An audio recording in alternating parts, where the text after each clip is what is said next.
So how important do you rate happiness as a spiritual necessity? Oh, I think that happiness is something that people underestimate their power over. But once you realise that it's a work in progress and something that you've got to consistently push for, it enhances your spiritual well-being, but it also just enhances your positive experience of the world. But how do you manufacture happiness then? If you're in a situation where everything seems to be going wrong, you seem to have no control over what you're doing. I say seem to have no control. How do you make yourself happy? Well, the thing is that life happens, and one of the things that you cannot quantify is what's going to happen to you on a daily basis. So, to a degree, when things go wrong, it's understandable that it affects you and makes you feel sad. However, when you come to think about happiness, you have to reflect on the moments in your life that you've previously experienced the feeling. When you do that, you anchor the position and you're able to reflect and, in essence, re-experience exactly what it was, attribute-wise, experience-wise, that lifted your spirits and made you feel positive and happy. And in doing that, you can start to kind of claw back those feelings. That's not to say that sometimes it's not difficult to feel happy, because sometimes life's a bit crappy and horrible things happen to us, but it's essential to reflect and realise that just as bad times arrive, so too you can control the good times by ensuring that the moment you get an opportunity to be thankful and grateful, you really utilise that to bring back those positive feelings. And I think just like in many other areas, if you share your feelings of lacking happiness with like-minded people, you can find some common ground. You can laugh together about the situation you find yourself in, however bad it is. You can call it black humour. You can call it sharing, empowering each other to have a little laugh about their misfortune, if you like.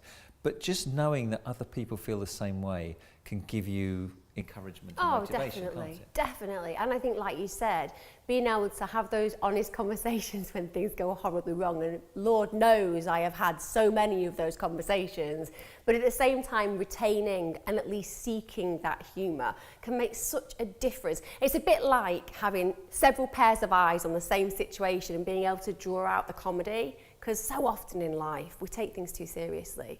And when you stop doing that and start focusing on the things that you're blessed with, and most of the time, the average UK citizen is so blessed. We have a house to live in on the whole. We eat food. We have water available to us. We forget that in the context of the world, we are literally multi-millionaires. And for me, when I'm having one of those days and I'm feeling a little bit yucky, I kind of have to raise my happiness index by saying that to myself.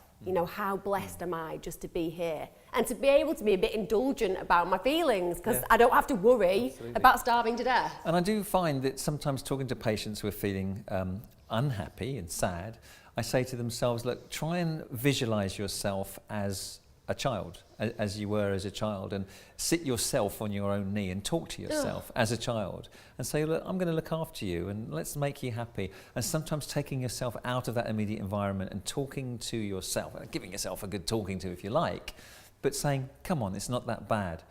And some people say that by forcing yourself to smile, use those smiley muscles, actually sets off signals to the brain saying, yeah, I'm going to feel happier. Yeah, the brain does not interpret a fake smile any differently than it does a real one. So you're releasing serotonin, which makes you feel fantastic. The happy hormone. The happy hormone that we all want and need more of. And also what you said is really important, vantage pointing. Sometimes we get so indulgent in our own worlds, and that's fine. We all need a little bit of self-indulgence. But often that means that we fail to look at our lives in an objective way to realise just how lucky we are. And when we step into somebody else's shoes, whether it be our parents' shoes or our friend's shoes or a stranger. And the thing about when a stranger looks into your life is often you fail to see how blessed they would consider your world. So vantage pointing has got so many helpful points and can really transform your happiness experience. That's right. And I often say to people, there's always somebody worse off than you, and it's so true. Oh gosh, yeah, absolutely. Makes people feel better. Yeah, in a weird way. Knowing that other people have a bad time can make you feel better. It may not be any immediate consolation, but actually it's true. And it does help people to put their lack of happiness and euphoria in perspective. And don't you think as well that people often expect happiness without realising that there's work to do? Oh sure, yeah, you have to work at it. You have to be positive.